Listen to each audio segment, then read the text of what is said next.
Welcome to Sengoku Daimyo's Chronicles of Japan. My name is Joshua, and this is episode 139, Observing the Natural World. Members of the Onmyou-ryou, dressed in the official robes of their office, sat around in their observation tower measuring the location of the stars.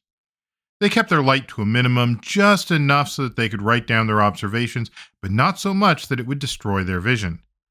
As they looked up, suddenly they saw a strange movement, a streak through the sky. They waited and observed, and then there was another, and another after that. It was as if the stars themselves were falling from the heavens. They watched as it seemed that the constellations themselves were melting and falling apart. Quickly they scribbled down notes. Tomorrow, with the light of day, they would consult various sources to see just what it could mean, what had happened in the past, and therefore what might happen in the future. For now, their role was simply to observe and record.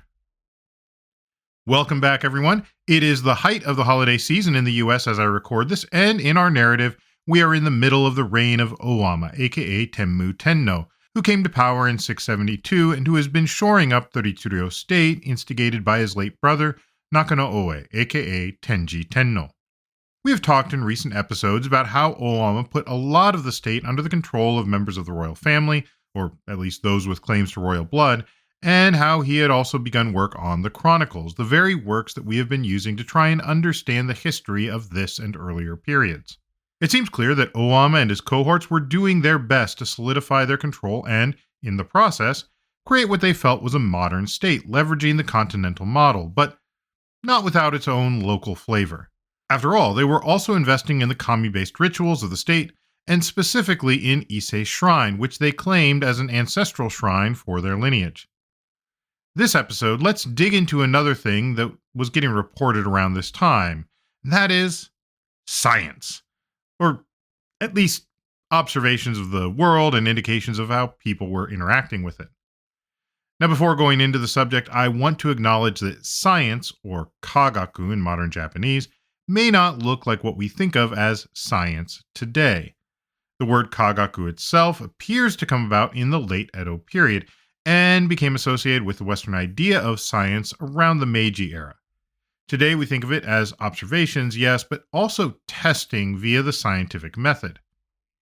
I think it might be more appropriate to categorize a lot of earlier science under a term like learning or study, and it seems to have encompassed a wide range of topics of study, some of which we would include as science and some of which we might refer to more as arts. There's also a very fine line with religion and philosophy as well. From a modern perspective, I think one could fairly argue that science, particularly the so-called hard sciences, refers to something that can be empirically tested via the scientific method. So you can see something, form a hypothesis, create a test, and then that test should produce the same results no matter who conducts it, assuming you account for variables. And please don't at me about this. I know I am simplifying things a lot. This isn't a podcast about science unless we're talking about the social sciences of history and archaeology. In contrast to our modern concept of science, much of what we see in the Asuka era is built around using our reasoning to arrive at the truth of something. In cases where we are dealing with clearly physical phenomena that have observable causes and effects, this can lead to remarkably reliable results. One example of this is calendrical science. I mean, it isn't that hard to observe the passing of days and seasons. Even the rotation of the Earth and the movement of stars, even something with as large a period as comets could be observed and tracked to a certain degree, especially if you had centuries of data to comb through.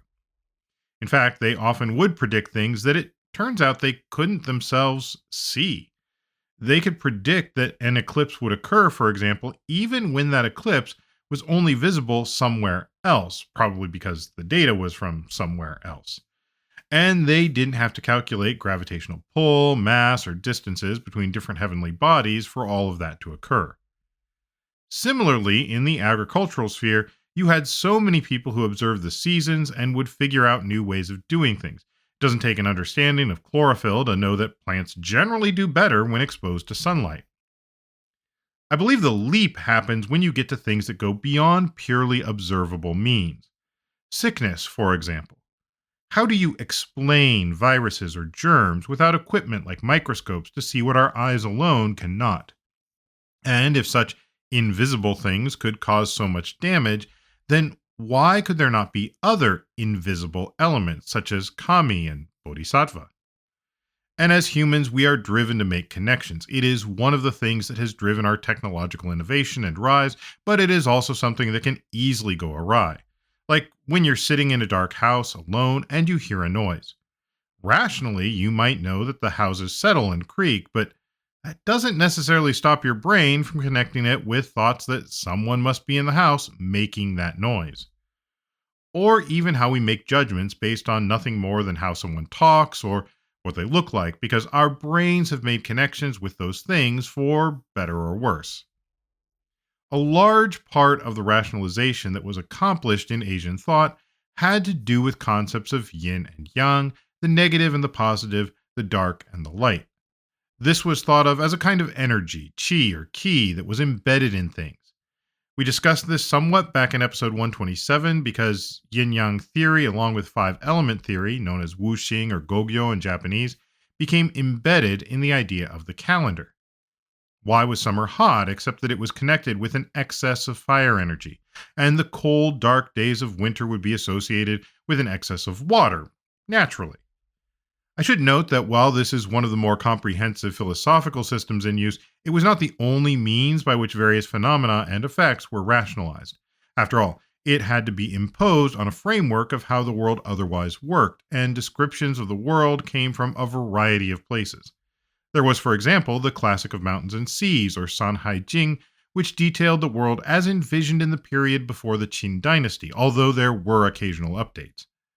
The Sanhaijing described regular plants and animals in the same breath as gods and monsters.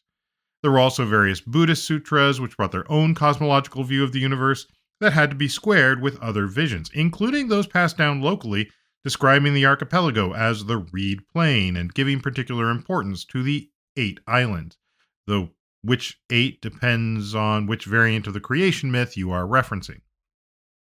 To categorize the study of the natural and what we would consider the supernatural, the Ritsuryo set up specific bureaus. One of these was the Onmyou-ryou, the Bureau of Yin Yang, also known as the Onyo no Tsukasa. This bureau oversaw divination, astronomy, time, and calendars. At its head was the Onmyo no Kami. Below them were the various scholars studying the core subjects, as well as technical practitioners to carry out the rites and divination. On the continent, priority was generally given to astronomical and calendrical studies, and many of the more magical practices or rituals would fade away, likely because there were local Taoist institutions who could take up much of that work. In Japan, however, it seems that the calendrical studies tended to ossify instead, while Onmyoji came to fill a role not just for the state, but also among the population for divination and other such practices. Even into the Edo period, one could find private onmyoji, and the bureau itself lasted until the very beginning of the Meiji period. Another important institution of the Ritsuryo government for learning was the Daigakuryo, the Bureau of Great Learning. Students of Japanese may recognize the term Daigaku, referring today to universities. The original concept for the Daigakuryo, or Daigaku no Tsukasa, was focused on the study of those things that were considered perhaps a little bit more practical and necessary to anyone who might want a political career. Since this was founded on concepts of Confucian government, it is little wonder that it was originally designed to focus on Confucian studies, among other things. And this fits into the idea of a supposed meritocracy, where one's education was part of the examination. You may recall from episode 115, we talked about the National University in Chang'an, which is likely something that the Daigakuryo would only ever dream of becoming. Early arts taught at the Daigakuryo included the Confucian classics, mathematics, writing, and Chinese pronunciation. These were all things that you would need to know to become part of the bureaucracy. The idea of a school may have been born along with the early institution of the government, with mention as early as 671 in the last year of Nakano-Oe's reign, but we don't have it clearly established in the code until much later. Full operation may have been somewhat delayed due to the tumultuous events of Owama's ascension to power in 672, but we do see it explicitly mentioned in the year 675. On the first day of the year, we are told that students of the Daigakuryo, along with students from the Onmyou-ryou and from the Gaiyakuryo, the Bureau of External Medicine, along with the woman of Surasti, the woman of Tara, Prince Xiongguang of Baekje, and Shilla laborers, offered presents of drugs and various rarities. Now, we talked about the first two of these, the Daigakuryo and the Onmyou-ryou, but the Gaiyakuryo doesn't seem to have a lot of information out there beyond this particular mention. Later, there would be a Tenyakuryo, or Bureau of Medicine, established in the code. Since we don't have any extant codes from this period beyond what was written down in the Nihon Shoki, we don't know for certain what the Gaiyakuryo was, and it is possible that the Gaiyakuryo was a precursor to the Tenyakuryo. Gai means outside or external, leading me to wonder if this referred to external medicine in contrast to internal medicine, or if it meant medicine or drugs from outside the archipelago or something. I should point out these students are found with the woman of Srasri, or Shai, the woman of Tara, a Baekje prince, and Shilla laborers.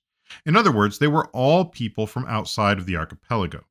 This is not entirely surprising, as it was from outside that much of the learning was coming into the country, and so these would have been the people that probably had the best connection to a lot of the studies, how to read, how to write, that sort of thing.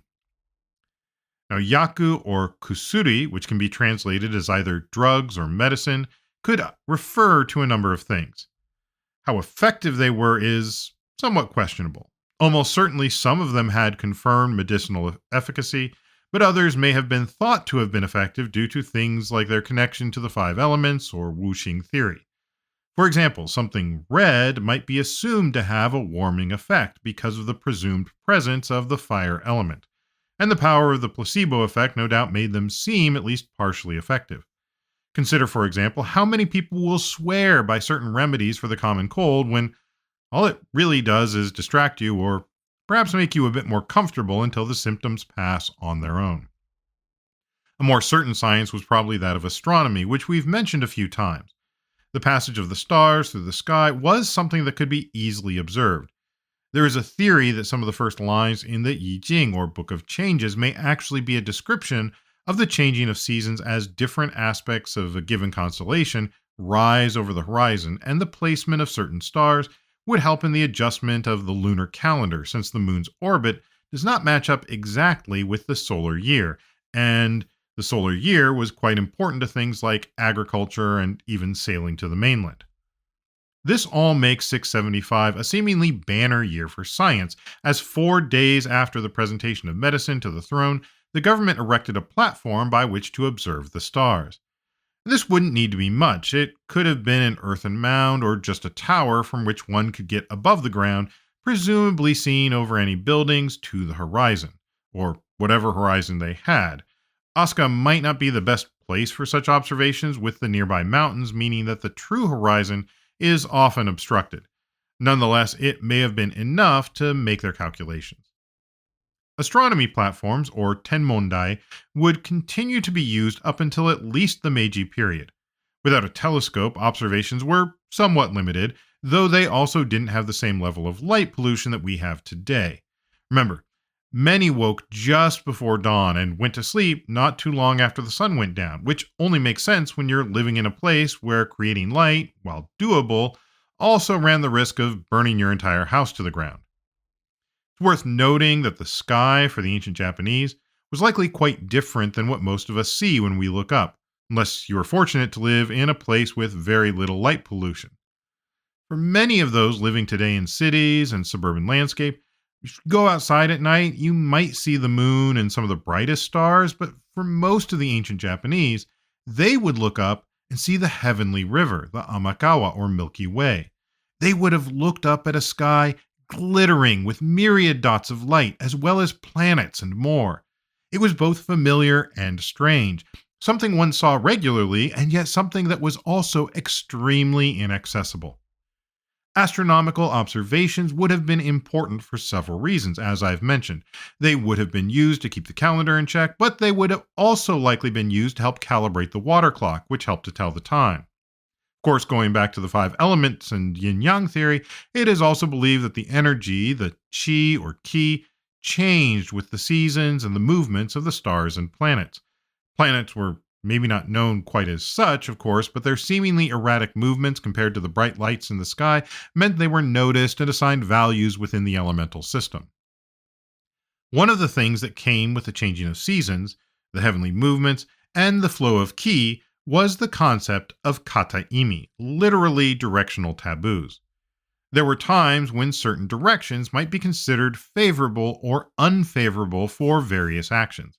This could be something as simple as traveling in a given direction, and in the centuries to come, this would spawn an entire practice of kata tagai, or changing direction. Is the north blocked, but you need to travel there anyway? Well, just go northwest to say hello to your friend or visit your local sake brewery, and then travel due east. Ta-da! You've avoided going directly north. There were also mantra-like incantations that one might say if they had to travel in an inauspicious direction, by which to counteract the concept of any bad influences. This also came to influence various other things, and even today you will see dates where a year and a month might be followed by the simple character for auspicious day rather than an actual day of the month. So observing the heavens was important, and it was also important that they study the works of those on the continent whose records would help predict various astronomical phenomena. Except that there was one tiny problem. I don't know if you've noticed, but Japan and China are in two different locations. Not all astronomical phenomena can be observed from all points of the globe, and certain things happen in one area that might not happen in the other. The northern lights, for example, are rarely seen in more southerly latitudes, and while eclipses are not too rare, a total eclipse only impacts certain areas of the Earth along relatively narrow paths. I mention this because it isn't always clear if the records we get in the Nihon Shoki are about the phenomena they directly observed, or if they are taking reports from elsewhere, such as the continent, and incorporating them into the narrative, assuming that those things were observable from the archipelago. One such event, however, that they did record is the comet of 676. Now, the entry in the Nihon Shoki tells us that in the 7th lunar month of the 5th year of Tenmu Tenno, aka 676 CE, a star appeared in the east that was 7 or 8 shaku in length, and it disappeared 2 months later. We've mentioned some of this before, but the sky was divided up into shaku, or feet, though how exactly it was measured, I'm not entirely sure. It appears to be that 1 foot was roughly 1.5 modern degrees of the sky, give or take about a quarter of a degree, with 180 degrees from horizon to horizon in modern parlance. So it would have been about 10 to 12 degrees in the sky at the height of its length. Another way to picture it is if you hold out your arms toward the object and spread your index and little finger, it probably would fit between those 2 points. This comet hung around for some time, and a great part about a comet like this is that it was viewable from multiple locations. After all, as the Earth turned, different areas were exposed to the comet as it passed through our part of the solar system. Thus, we have records of it from not just the Nihon Shoki. We also find it in the Anglo-Saxon Chronicles, where it was thought to have foretold the end of Bishop Wilfrid's control of Northumbria, and we see it in Tang, Shilla, and Syrian sources as well. Now, these sources aren't always in complete agreement. For one thing, they noted when they first saw it, which might have been impacted by local conditions. And then conversion between lunar and solar calendars can also sometimes get in the way of things. Roughly speaking, though, we have the Nihon Shoki providing dates of somewhere from about August or September of 676 per the Western calendar to October or November. Tang sources put it from 4 September to 1 November. Shilla Chronicles claim that it first appeared in the 7th lunar month, so between August and September. A Syrian Chronicle notes a comet from about 28 August to 26 October, though in the following year, 677, that's thought to have been a mistake. European sources generally claim to have seen it in August and that it lasted for up to 3 months. All of these sightings put it at roughly the same time, even if they aren't in perfect agreement. Working with that and with known comets, we think that we actually know which comet this is. The Comet de Chiasson, also known as the Comet Klinkenberg-Chiasson. And I should mention this is all thanks to a research paper by M. Meyer and G.W. Cronk. In that paper, they propose that this is the comet with the designation of C/1743X1, or the common names I just mentioned. If so, based on its trajectory, this comet would have been visible in 336, 676, 1032, 1402, 1744, and it's next predicted to show up in 2097. And no, those aren't all exactly the same amount of time apart from each other. It is roughly every 350 years or so that it returns, but with the movements of the solar system, the planets, various gravitational forces, that likely slowed or sped up its movement, and it doesn't show up in exactly regular intervals. Still, it is pretty incredible to think that we have a record of a comet that was seen the world over by people looking up from some very different places. Now, comets were something interesting for early astronomers. They may have originally been seen as particularly ominous. After all, in the early eras, they were hardly predictable, and it would take years to get enough data to see that they were actually a somewhat regular occurrence. In fact, it is likely that early astronomers were able to figure out eclipse schedules well before they were able to figure out anything about comets. Still, they seem to have come to the realization that comets were in fact another type of natural and recurring phenomenon. Now, that isn't to say they didn't have any oracular meaning, but it did mean they were less of an obvious disturbance of the heavenly order. We have another comet mentioned in the 10th lunar month of 681. That one seems to have had less attention focused on it, and there's a lot of other stuff going on in 681 anyway. So we don't really have the same details. Then, in the 8th lunar month of 682, we have an entry about a great star passing from east to west, which was probably a shooting star rather than a comet. Comets, for all that they appear to be streaking across the sky thanks to their long tails, are often relatively stable from an earthbound perspective, taking months to appear and then disappear again. Then, on the 23rd day of the 7th month of 684, we get another comet in the northwest. This one was more than 10 shaku in length, about 15 degrees total, give or take. Given the date, we can also be fairly confident about this one as well. It was the famous Halley's Comet. Now, Halley's Comet is fascinating for several reasons. For one, it has a relatively short period of about 72 to 80 years, though mostly closer to 75 to 77 years in between sightings. The last time it visited the Earth was in 1986, and it is expected back in 2061. Halley's Comet has been recorded since the 3rd century BCE, and likely because of its short period, it was the first periodic comet to be recognized as such. There are other periodic comets with short periods, but many of them are not visible with the naked eye. Halley's Comet is perhaps the most studied comet, given its regular and relatively short periodicity. It is also connected to the famous writer, humorist, and essayist Samuel Langhorne Clemens, aka Mark Twain. He was born only a few days after the comet reached perihelion in 1835 and died a day after it reached the same point again in 1910. And while he may not have visited Japan in his lifetime, it was a period of great change both in his home country of America and in Japan.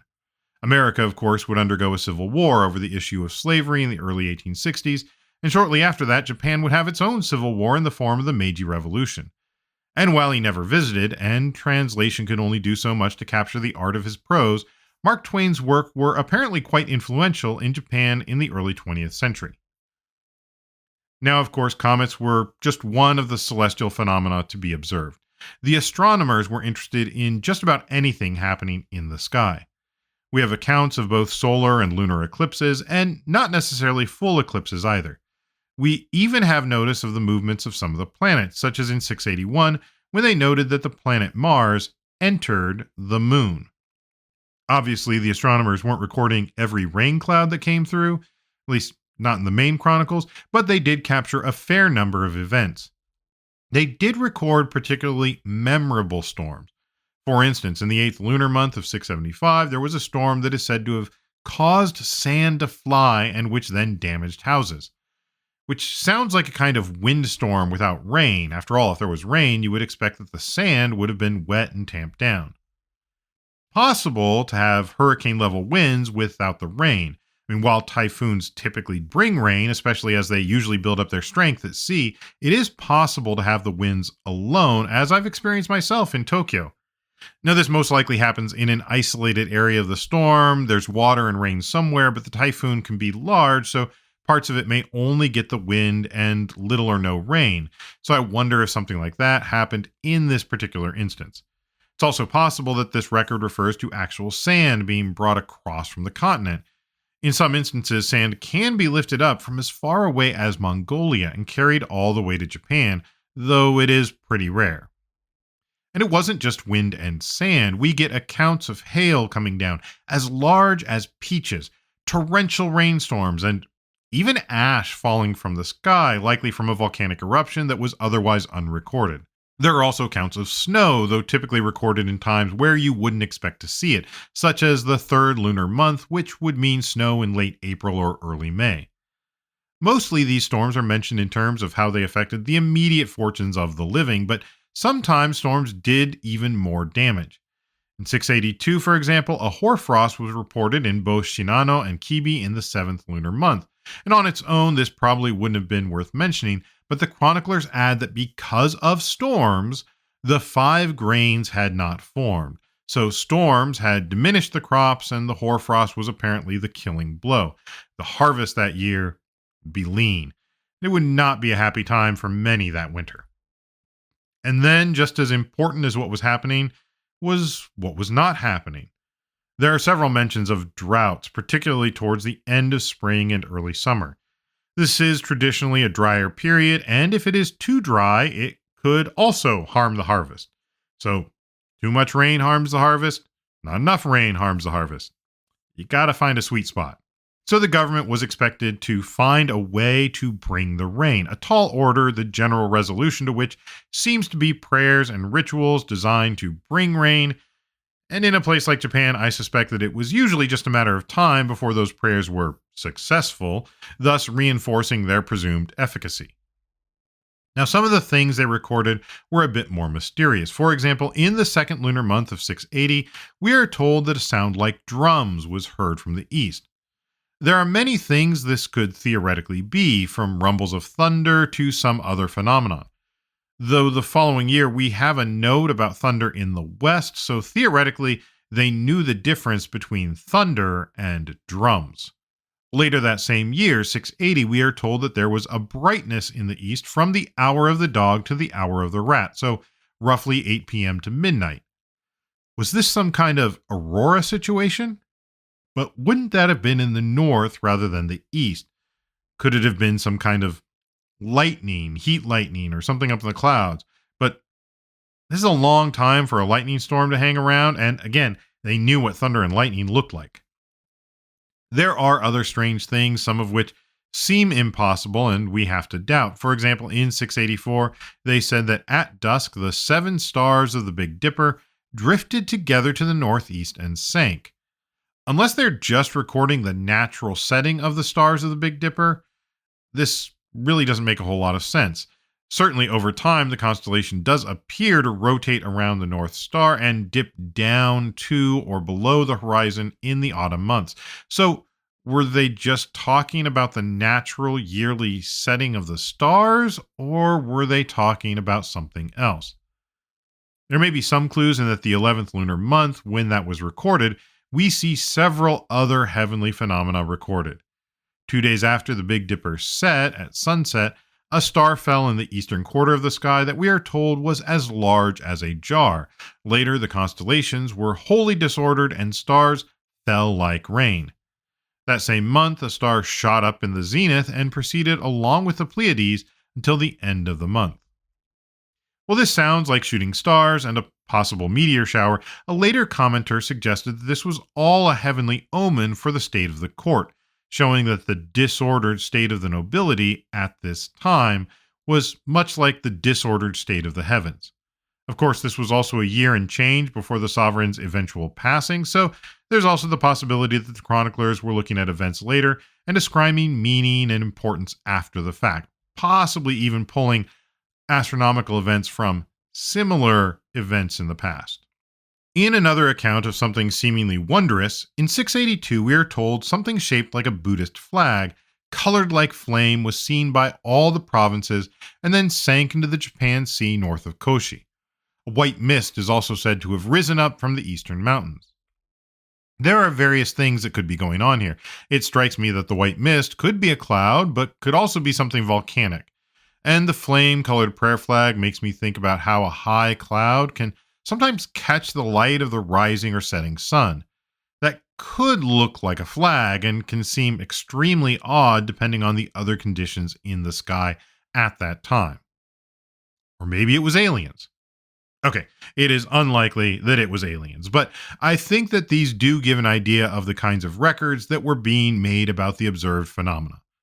Obviously, the Nihon Shoki is recording those things that were considered particularly significant for whatever reason. This could just be because it was something odd and unexplained, or perhaps it was more well known but rare. It may have even had religious connotations based on some aspect, like evoking the image of Buddhist flags. And it's possible it was thought to have had significant impact on events, perhaps even an impact that isn't clear to us today, many centuries removed from said events. Some things were clear, however. Lightning strikes are often mentioned, specifically when they strike something of note. In 678, we are told that a pillar of the western hall of the new palace was struck by lightning, though apparently the building itself survived. Then, in 686, lightning appeared in the southern sky with a large roar of thunder. Again, they knew what lightning looked like and what thunder sounded like. A fire, though, broke out and caught the tax cloth storehouse of the Ministry of Popular Affairs, which immediately exploded in flames. After all, a thatched roof, wooden building with kindling in the form of cloth, likely also a fair amount of paper and writing supplies to keep track of it all, sounds like a bonfire waiting to happen. There were reports that the fire had actually started in Prince Osakabe's palace and then spread to the Ministry of Popular Affairs from there, so may have had to do with the lightning. Could have just been someone being careless with the oil. It's also worth noting that recording of such events was still somewhat new to the archipelago as a whole. They were learning from the continent, but also defining their own traditions. Observations of natural phenomena weren't just regulated to celestial occurrences or weather. After all, there was something else that one could observe in the sky: birds. Now, this wasn't your average bird watching, though I'm not saying there weren't casual birders in ancient Japan, and if we ever find someone's birding diary from that era, I think that would be just so cool.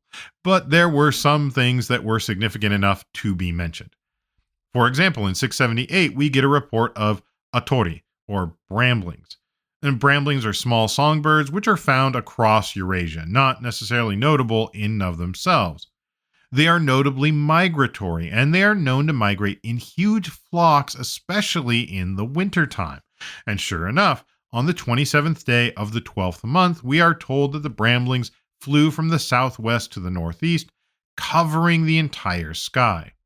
This makes me think about some of the other mass migrations that used to occur and that have largely been reduced significantly due to habitat loss, disruption to traditional migratory routes, and other population pressures on various bird species have also been involved in the decline. Still, having so many birds that it blocked out the sky certainly seems a significant event to report on. We later see a similar account in 680, with the flock moving from the southeast to the northwest instead. Given the location of Asuka, it sounds like they were flocking in the mountains and heading out over the Nara Basin, perhaps seeking food in another mountainous area. In 682, the birders were added again, this time around midday on the 11th day of the 9th lunar month. Several hundreds of crane appeared around the palace and soared up into the sky. They were there for about 2 hours before they dispersed. Once again, cranes are migratory and known to flock. Cranes are also known as a symbol of long life and joy, and I can totally get it. Have you ever seen a flock of cranes? They are not small birds, and they can be really an incredible sight. Flocks of cranes themselves were probably not that rare, and it was no doubt more about so many gathering around the palace, which made it particularly special. And it wasn't just birds in the sky that were considered important symbols. Birds often were noted as auspicious omens. Usually, strange birds, plants, or other things are found in various provinces and then presented to the throne. So in 675, for example, Yamato presented an auspicious barn door fowl, likely meaning a fancy chicken. Meanwhile, the eastern provinces presented a white falcon, and the province of Omi presented a white kite. Chickens are associated with the sun, and thus with the sun goddess Amaterasu, and albino versions of animals were always considered auspicious, often being mentioned in Buddhist sources. Later in 680, we see a small songbird, shitodo, also described as white and probably albino, sent to the court from nearby Setsu. Then in 681, there is mention of a red sparrow. A red coloration is not quite the same as albinism, though it is something that does occur at times when the brownish coloration comes out more red than brown, and I suspect that this is what we are talking about in this instance. This is most likely just a recessed gene or genetic mutation similar to the causes for albinism, but just in a different place in the DNA. As for why it was important, well, I'd first and foremost note that anything out of the ordinary, and even some ordinary things, could be considered a sign back in the day. Red was also seen as an auspicious color, so that may have had something to do with it as well. And then there's the concept of Suzaku, the red bird of the south. Suzaku is usually depicted as an exotic bird species of some kind, like how we might depict a phoenix. But it was also just a red bird, so there's that. And perhaps that was enough. Not that this red sparrow was Suzaku, but rather that the red sparrow evoked the idea of the southern guardian animal. Now, a year prior, in 680, a red bird, we aren't told what kind or if it was a normal shade of red for that particular bird, had perched on a southern gate, which even more clearly screams of the Suzaku aesthetic. It is probably worth noting here that in 686, towards the end of the reign, not that anyone knew that it was the end of the reign at that time, Owama decided to institute a new Nengo or regnal period. It was called Shucho, red or vermilion bird, and it likely referred to Suzaku. This Nengo was cut short, however, with Owama's death that same year. Nengo were often chosen with auspicious names as a kind of hope for the nation, so clearly red bird was considered a good thing.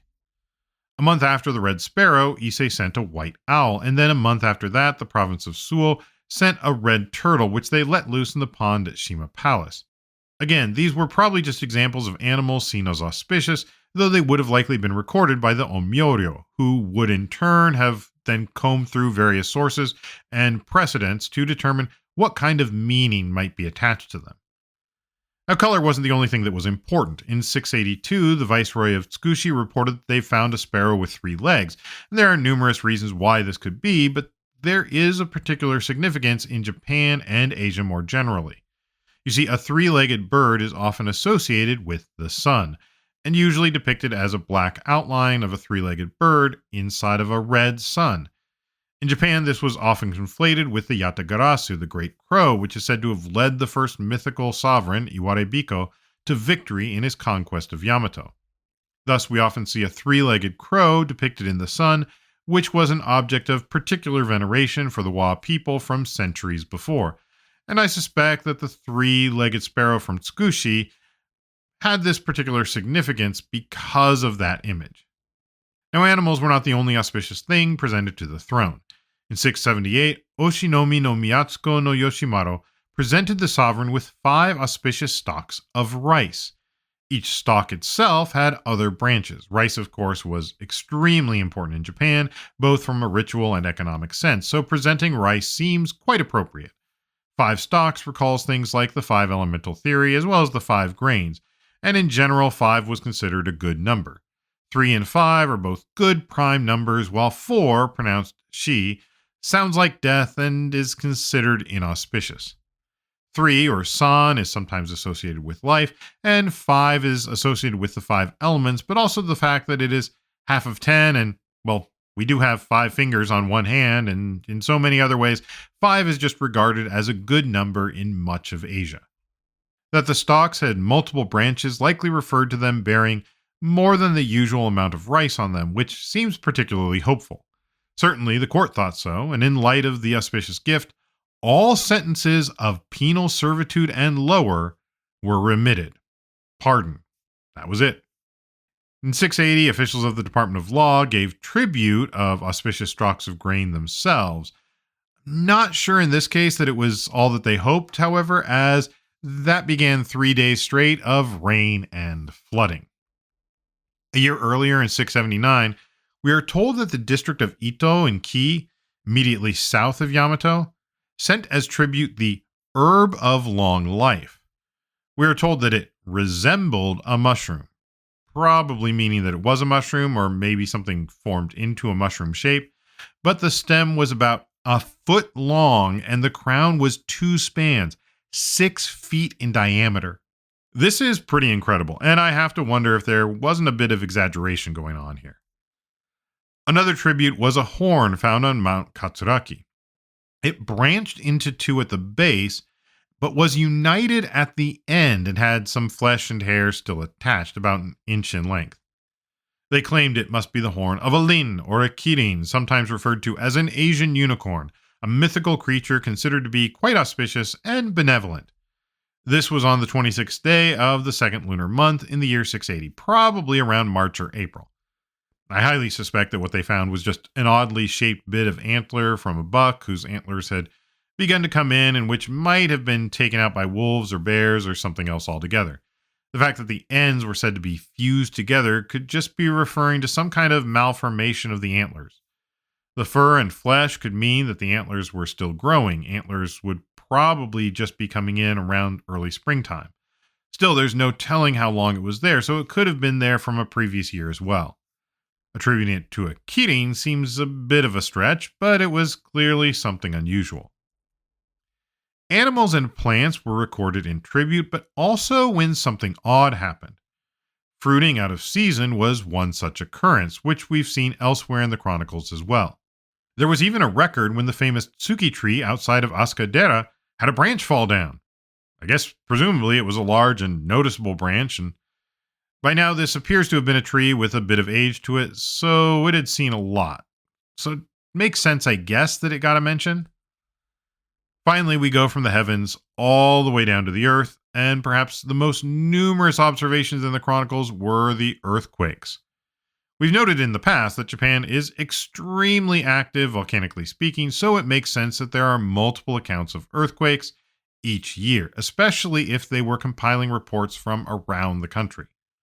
Most of these are little more than just a note that there was an earthquake, but a few of them stand out.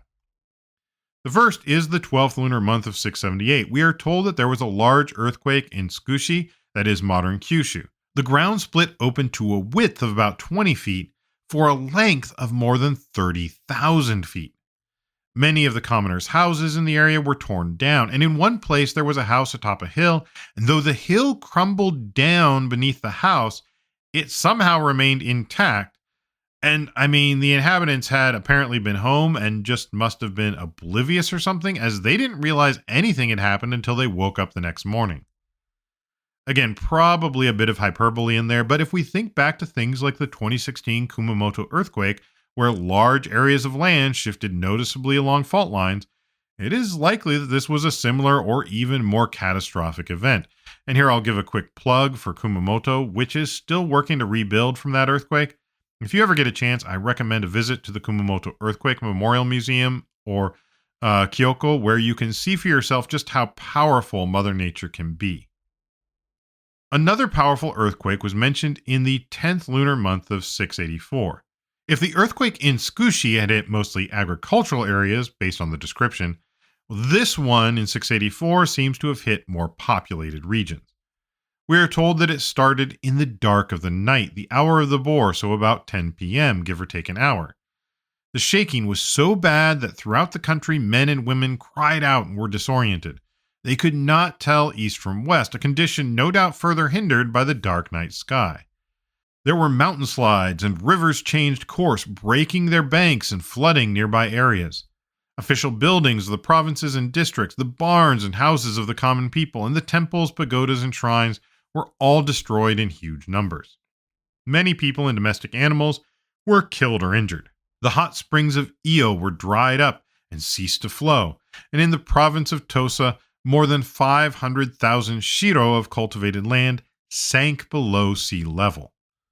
Old men said that they had never seen such an earthquake.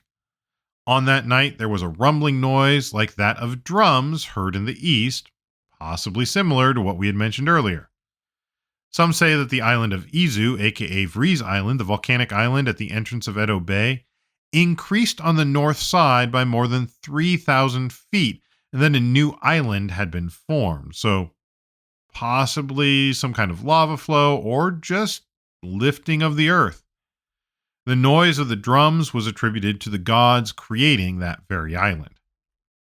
So here we have a catastrophic quake that impacted from Iyo on the western end of Shikoku all the way to the head of Edo Bay, modern Tokyo.